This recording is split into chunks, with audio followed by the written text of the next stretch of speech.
चंडीगढ़ में एक महिला से कॉल पे अपना कुरियर डिलीवर कराने के लिए सिर्फ 5 रुपए मांगे गए और 5 मिनट में उनके अकाउंट से 80,000 रुपए उड़ गए। सिमिलरली अहमदाबाद से एक फैशन डिजाइनर के अकाउंट से भी इसी तरीके से 1.5 लाख रुपए के आसपास का स्कैम हो गया। उनसे भी डिलीवरी के लिए सिर्फ 5 रुपए की पेमेंट कराई गई थी। आखिर ये हो क्या रहा है?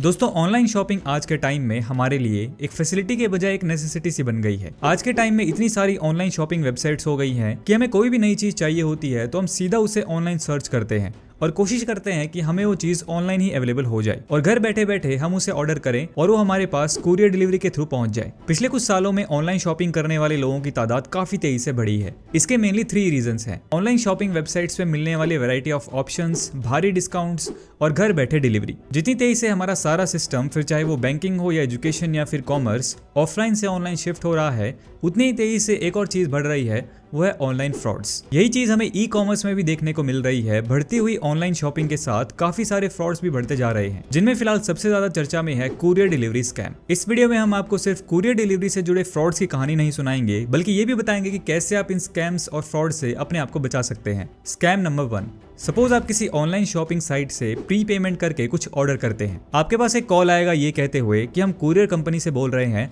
आपके ऑर्डर हमारे पास पहुंच चुका है, लेकिन आपके एड्रेस में कुछ इशू है, आपको अपना एड्रेस अपडेट करना पड़ेगा और उसकी कुछ नॉमिनल सी फीस भी लगेगी, 5 रुपए या 10 रुपए। आपको आपके फोन में एक पेमेंट लिंक सेंड करेंगे और आपको उससे पेमेंट करने के लिए कहेंगे। जैसे ही आप उस लिंक से पेमेंट करेंगे, आपकी पेमेंट डिटेल्स जो आपने एंटर करी हैं वो उन तक पहुंच जाएगी, जिसका यूज करके वो आपके साथ लाखों का फ्रॉड कर सकते हैं। इसी तरीके से कई बार आपको अपना एड्रेस अपडेट करने के लिए किसी ऐप का लिंक भी भेज सकते हैं। अगर आप गलती से ऐसी कोई लिंक से भेजी हुई अननोन ऐप अपने फोन में इंस्टॉल कर लेते हैं तो आपके फोन का सारा इंपॉर्टेंट पर्सनल डेटा लीक हो सकता है। अब इस स्कैम से बचने के लिए ध्यान देने वाली बात यही थी कि आपको कभी भी किसी के भेजे हुए लिंक से पेमेंट नहीं करनी है। पहली बात तो एक कंपनी की तरफ से अपना एड्रेस अपडेट करने के लिए ऐसे सेपरेट कॉल कभी नहीं आता है। आपका ऑर्डर ही तभी प्लेस होता है जब आप एक प्रॉपर एड्रेस डालते हैं। अगर कुरियर सर्विस को एड्रेस में कंफ्यूजन होता भी है तो आप मुंह जुबानी उन्हें अपना एड्रेस समझा सकते हैं। उस एड्रेस को अपडेट करने के लिए कोई ऐप डाउनलोड करना या पेमेंट करने का कोई लॉजिक ही नहीं है। अगर आपको अपने फोन का इंपॉर्टेंट डेटा सेफ रखना है तो आपको हमेशा कोई भी अननोन या अनट्रस्टेड ऐप अपने फोन या लैपटॉप में डालने से बचना है और पेमेंट करते समय कैश या फिर ऑफिशियल वेबसाइट के लिंक से ही ऑनलाइन पेमेंट करनी है। Scam number 2। अगला स्कैम थोड़ा हटके है। ये स्कैम किसी के साथ भी हो सकता है, फिर चाहे वो ऑनलाइन शॉपिंग करते हो या नहीं। आपने ऑनलाइन कुछ सामान मंगाया हो या नहीं, उससे फर्क नहीं पड़ता। आपके पास एक कॉल आएगा या सीधा आपके एड्रेस पे डिलीवरी बॉय आएगा और कहेगा कि हम कुरियर कंपनी से हैं, आपका कुछ ऑर्डर आया हुआ है। अब आपने तो कुछ ऑर्डर किया ही नहीं, तो आप सीधा सीधा मना कर देंगे कि भाई हमने तो कुछ ऑर्डर नहीं किया हुआ है। फिर वो आपसे कहेगा कि अच्छा ठीक है, अगर आपको ऑर्डर नहीं लेना है तो ऑर्डर कैंसिल कर दीजिए। उसके लिए आपको फोन में एक लिंक आया होगा, उसको ओपन करके OTP बता दीजिए, फिर हम ये ऑर्डर कैंसिल कर देंगे। आप अपना फोन चेक करेंगे तो सिमिलर सा लिखा हुआ आपके फोन में मैसेज भी आया होगा।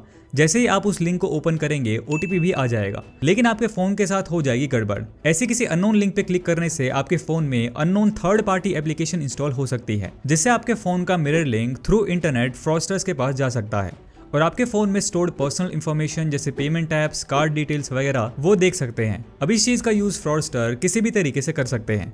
कई बार ये फ्रॉडस्टर आपको अपने फोन में एक नंबर डायल करने के लिए कहते हैं, जिससे आपको पता भी नहीं चलेगा और आपके फोन की सारी कॉल्स और मैसेजेस दूसरे फोन पे फॉरवर्ड हो सकती हैं। अब आप सोचिए आपके फोन का मैसेजेस और कॉल्स का एक्सेस किसी और के पास आ गया तो ना जाने कितने टाइप के स्कैम से फ्रॉड्स आपके साथ हो सकते हैं। अब इस टाइप के फ्रॉड में बड़ी आसानी से फंसा जा सकता है अगर आपको इस चीज की नॉलेज ही ना हो कि ऑर्डर कैंसिलेशन के लिए OTP नहीं चाहिए होता है। जब आपने कुछ ऑर्डर किया ही नहीं है तो ऑर्डर कैंसिलेशन आपको क्यों करना होगा? और मान लो आपको कोई ऑर्डर कैंसिल करना भी है तो आप सीधे सीधे ऑर्डर लेने से मना कर सकते हैं। उसके लिए OTP बताने का कोई लॉजिक ही नहीं है। Scam number 3। नेक्स्ट जो स्कैम है वो एक प्रोफेशनल टाइप का स्कैम है। इस स्कैम में लोगों के साथ लाखों इवन करोड़ों तक का फ्रॉड हो चुका है। इस स्कैम में एक प्रोफेशनल लोगों की टीम मिलकर काम करती है। इसमें आपके पास सबसे पहले FedEx या DHL से एक फेक मैसेज आता है कि आपका कोई कुरियर उनके पास है जो आपके पास डिलीवर होना है। फिर उसके बाद आपके पास कस्टम से कॉल आता है जो एक्चुअल में कस्टम से नहीं होता, लेकिन वो ऐसे कहते हैं कि हम कस्टम ऑफिस से बोल रहे हैं और आपका एक पार्सल पैकेज जब्त हुआ है जिसमें ड्रग्स जैसी कोई बैंड चीज मिली है और आपकी IDs, आधार कार्ड और पैन कार्ड वगैरह बरामद हुए हैं और ड्रग्स आपकी ID का यूज करके हेरफेर किया गया है, इस चीज के सबूत मिले हैं। आपको इन सब का जवाब देना होगा। आप ये सब सुन के कंफ्यूज ही होते हैं। इतने में आपके पास CBI या नारकोटिक्स या ED से भी कॉल आ जाएगा। फेक CBI, नारकोटिक्स या ED से कि हमें इन्फॉर्मेशन मिली है कि आपके ड्रग्स से रिलेटेड किसी मामले में शामिल हैं। साथ ही साथ आपके पास फेक एक पुलिस वाले से भी कॉल आ सकते हैं। ये सब सुन के अक्सर लोग घबरा जाते हैं। कोई भी आम इंसान हो जिसे इन चीजों से डर लगता है वो घबरा ही जाएगा। इसके बाद जब आप अपनी सफाई देते हैं कि आप ऐसी किसी चीज में इन्वॉल्व नहीं है तो वो आपसे वीडियो कॉलिंग भी करते हैं। ये स्कैम्स पूरी तैयारी के साथ किए जाते हैं। ये ऐसे ही लोगों को चूज करते हैं जिनके पास अच्छा खासा पैसा हो, और बातों ही बातों में ये आपको ऐसे फंसा लेते हैं कि आपको यकीन हो जाए कि ये सब सच बोल रहे हैं।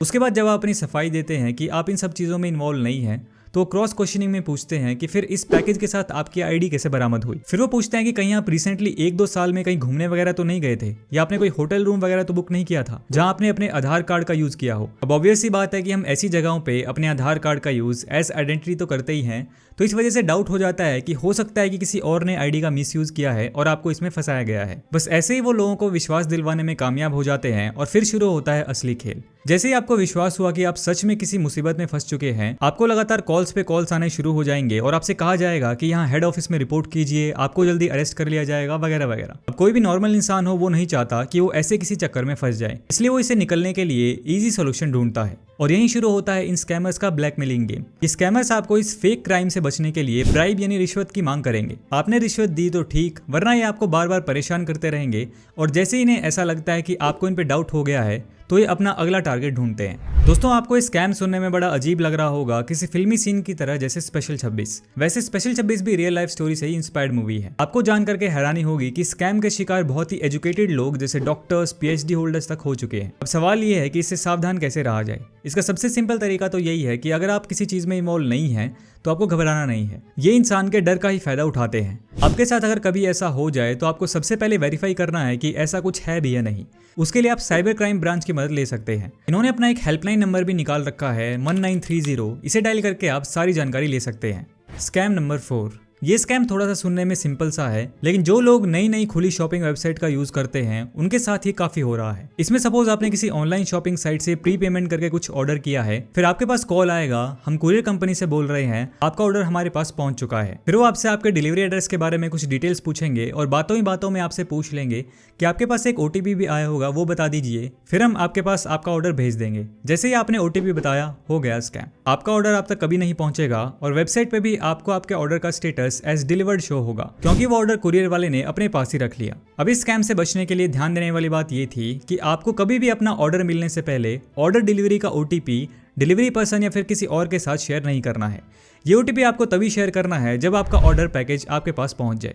तो ये थे कुरियर डिलीवरी से रिलेटेड कुछ स्कैम्स। हमें आशा है कि इस वीडियो से आपके माइंड में इन स्कैम्स को लेकर काफी चीजें क्लियर हुई होंगी कि आपके फोन में आया हुआ OTP कितना इंपॉर्टेंट है, और आपके फोन में आए किसी भी अननोन थर्ड पार्टी पेमेंट या ऐप लिंक को आपको कभी भी यूज नहीं करना है। इन स्कैम्स का सबसे बड़ा दुश्मन है लोगों का जागरूक होना। अगर आप ऐसे स्कैम्स की इन्फॉर्मेशन अपनी फैमिली और फ्रेंड सर्कल में देते हैं तो आप उन्हें ऐसे स्कैम्स और फ्रॉड्स का शिकार होने से बचा सकते हैं। बाकी आपको ये वीडियो कैसी लगी, आप कमेंट सेक्शन में अपना फीडबैक जरूर शेयर करें, और अगर हमारी ये वीडियो आपको पसंद आई है तो आप लाइक करके अपना सपोर्ट शो कर सकते हैं, और ऐसी और इन्फॉर्मेशन के लिए हमारे चैनल को सब्सक्राइब भी कर सकते हैं। Thanks for watching.